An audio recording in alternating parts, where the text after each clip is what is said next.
بسم اللہ الرحمن الرحیم۔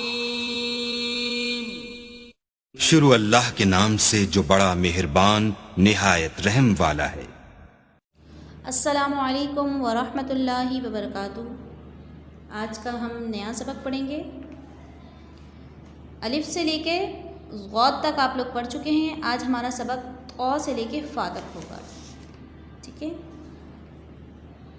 اعوذ باللہ من الشیطان الرجیم۔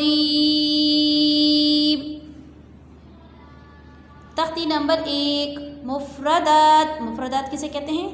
الگ الگ جدا جدا لکھے ہوئے حرفوں کو مفردات کہتے ہیں، ٹھیک ہے؟ بسم اللہ الرحمن الرحیم۔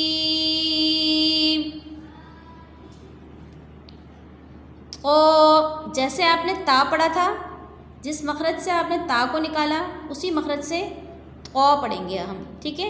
تا کو ہم نے باریک پڑھا تھا، جبکہ تا کو اگر ہم موٹا کر کے پڑھ لیں گے تو وہ قو بن جائے گا، ٹھیک ہے؟ زبان کا گول کنارہ جب ہمارے اوپر کے دانتوں کے مسوڑوں سے لگا تھا تو تا ادا کیا تھا ہم نے، اسی طرح ہم قو ادا کریں گے۔ قو بعض اوقات یہ ساؤنڈ نکلتا ہے کسی کا ساؤنڈ نہیں نکلتا، تو کوئی بات نہیں، ٹھیک ہے؟ صفت ہے یہ بھی۔ قو قو، تا کو موٹا کر دیں، قو، یہ بھی ٹھیک ہے۔ جیسے ہم نے سا پڑھا، زال پڑھا، سا اور زال کا مخرج ایک تھا، اسی طرح غو کا مخرج وہی ہے جو سا اور زال کے لیے پڑھا تھا ہم نے، ٹھیک ہے؟ اس کو بھی موٹا کر کے پڑھیں گے، غو غو۔ میں آگے آپ کو مزید اور ڈیٹیلنگ بھی پڑھاؤں گی۔ جس مخرج سے ہم نے ہا کو ادا کیا اسی مخرج سے ہم عین کو ادا کریں گے، 5 الف کی مقدار کھینچ کے، اس کو اور اس کو 1 الف کی مقدار ہم نے کھینچا تھا، ٹھیک ہے؟ عین، دوبارہ پڑھیں گے، عین۔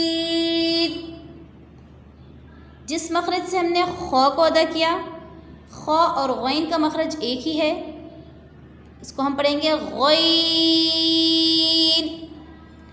غین۔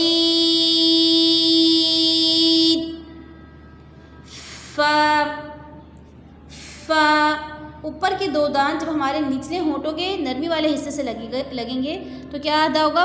فا۔ الف، فا۔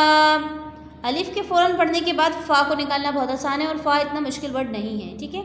دوبارہ پڑھیں گے، قو غو عین غین فا۔ پرانا سبق ریوائز کریں گے، الف با تا ثا جیم حا خا دال ذال